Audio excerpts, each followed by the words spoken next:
Agriculture पे loan है जो आज ट्रेनिंग ले करके जा रहे हैं सॉइल के, ये मिट्टी का नमूना फसल बोने से 1 महीना 1.5 महीना पहले लेना चाहिए नमूना, तभी तो आपको रिजल्ट अच्छा मिलेगा।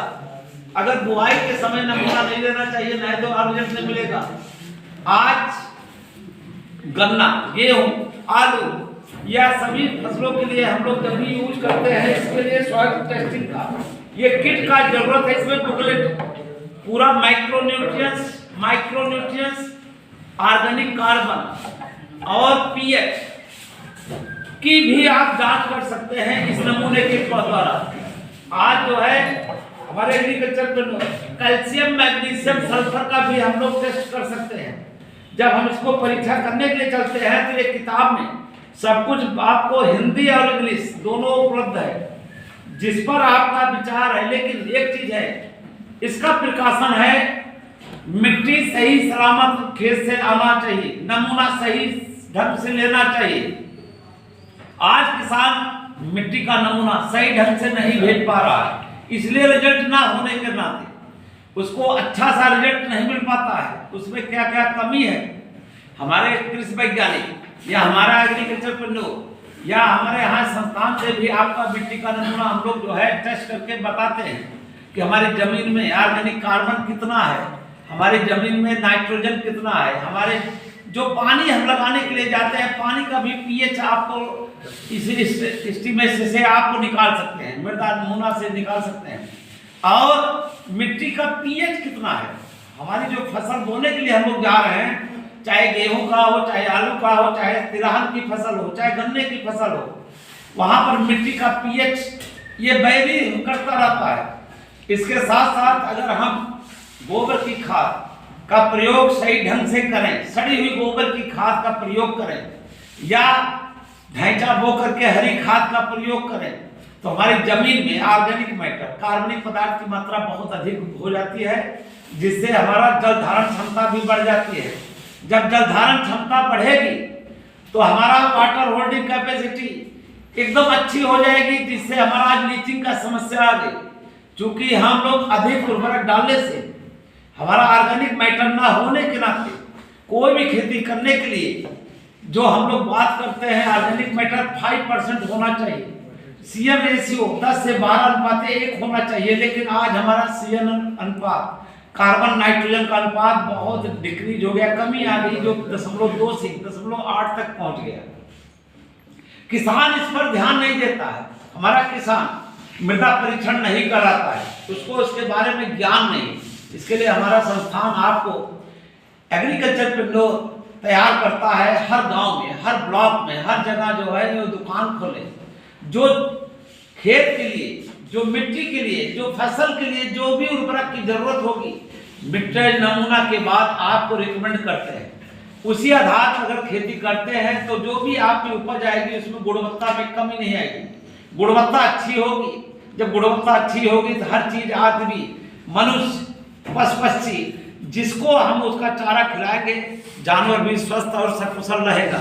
आज बीमारी का कारण हो रहा है कि मिट्टी का नमूना न लेना और मिट्टी के बारे में जानकारी न होना। ये शो करता है कि हमारा कि एग्रीकल्चर विभाग मेहनत तो बहुत कर रहा है, लेकिन हम उसको सफल नहीं हो पा रहे हैं। लैब टू लैंड गवर्नमेंट की स्कीम है कि लैब टू लैंड, जो लैब में हम लोग काम करते हैं वही जमीन में जा करके हम उसको करें। आज इस बुलेटिन के द्वारा हमारे यहाँ केमिकल भी अवेलेबल है, हमारे पास सब कुछ अवेलेबल है यहाँ। इसके लिए आप, अगर आप यहाँ सुविधा नहीं है तो मैं वादा करता हूँ कि सब लोग ग्रुप करके एक सॉइल किट मंगा लें गाँव में। अपने आप मिट्टी का नमूना लीजिए और जांच कीजिए, जो जरूरत है जिस खेत में वही उर्वरक का सप्लाई कीजिए, पूर्ति करें। इससे क्या होगा, बीमारी या कीट का प्रकोप कम होगा, पौधा आपका स्वस्थ होगा, सकुशल होगा। हमारा किसान इस पर विचार नहीं करता है, जिस दिन बोना होगा उसी दिन उर्वरक ला करके वो बिखेर करके या कूड़ में डाल करके बो देता है। बाद में पता चलता है कि उसमें नाइट्रोजन की जरूरत नहीं है, उसमें फास्फोरस की जरूरत नहीं है, उसमें जरूरत है कैल्शियम, मैग्नीशियम, सल्फर, उसमें जरूरत है मैग्नीज का, उसमें जरूरत है आपका जो है बोरान का, या हम उस पर विचार नहीं करते हैं। किसान को केवल एक उद्देश्य है कि हमको यूरिया, डीएपी या मेरोटा, पोटाश पर वो निर्भर रहता है। गोबर की खाद, जब भी हम लोग बात करते हैं गोबर की खाद क्यों नहीं प्रयोग कर रहे हैं, मेरे पशु नहीं है। अगर एक गाय आप रख लीजिए तो 5 एकड़ जमीन के लिए एक गाय वो दूध भी देगा, लबारा भी देगा। गाय का पेशाब का स्प्रे करते रहें खेत में तो मैं वादा करता हूं कि कीट का प्रकोप या नाइट्रोजन की पूर्ति होती रहेगी, रोग भी नहीं आएगा। अगर हम गोबर के साथ साथ गाय का पेशाब और धतूरा का पत्ता और उसी में हरी मिर्च डाल करके उसको अगर हम सड़ा करके अगर स्प्रे करें तो पूरी ताकत मिल जाएगी उसको। एक हम लोग डीएपी के साथ 2 तत्व देते हैं, नाइट्रोजन, फास्फोरस। मेरोटा, पोटाश के साथ हम लोग देते हैं केवल पोटाश।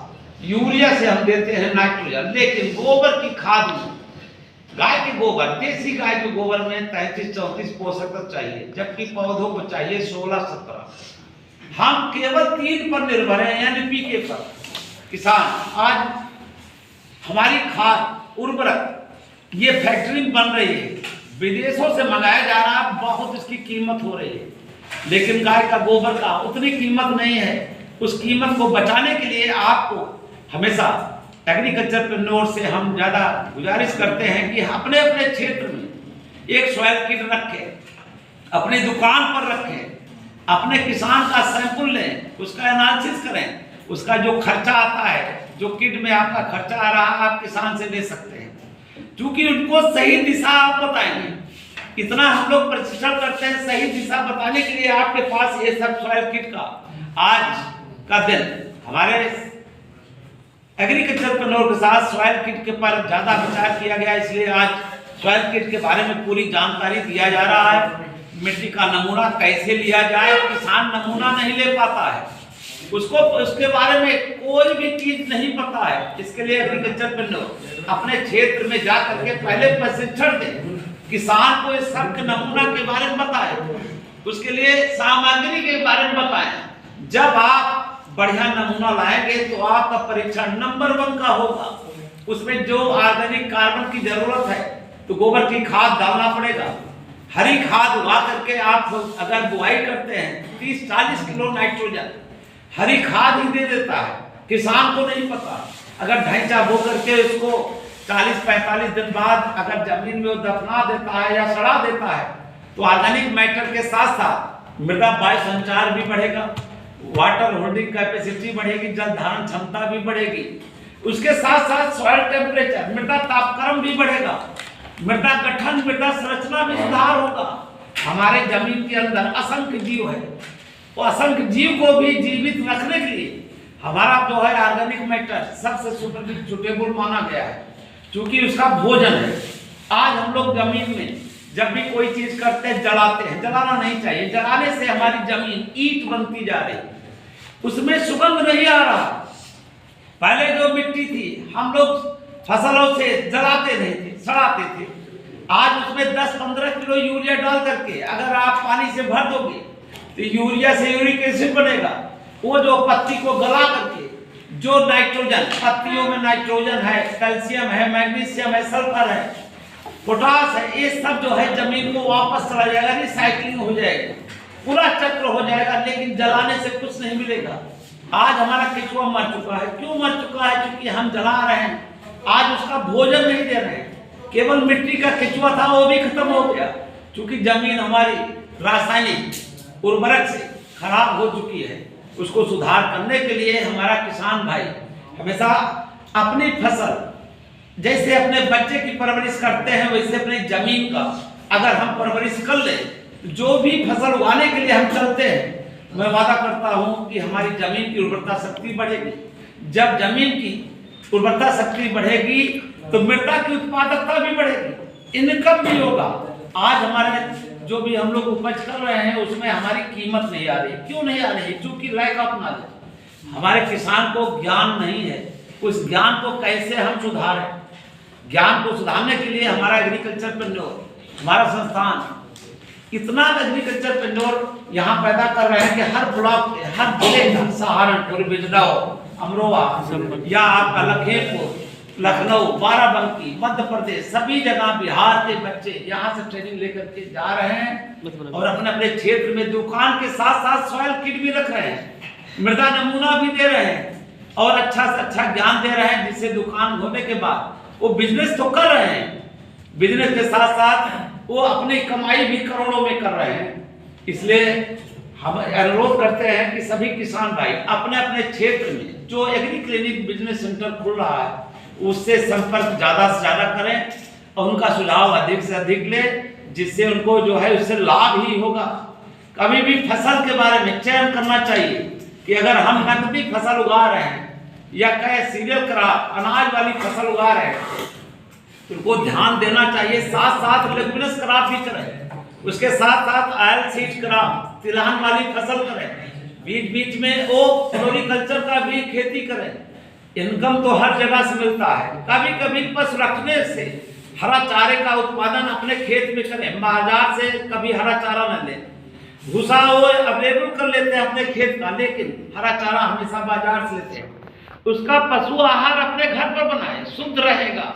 जैसे हम गेहूं अपने घर पर रख करके उसको छनाई करके उसको सुखा करके अगर हम आटा चक्की से लाते हैं तो उसकी क्वालिटी अच्छी होगी, उसमें आज के युग में छिलका नहीं।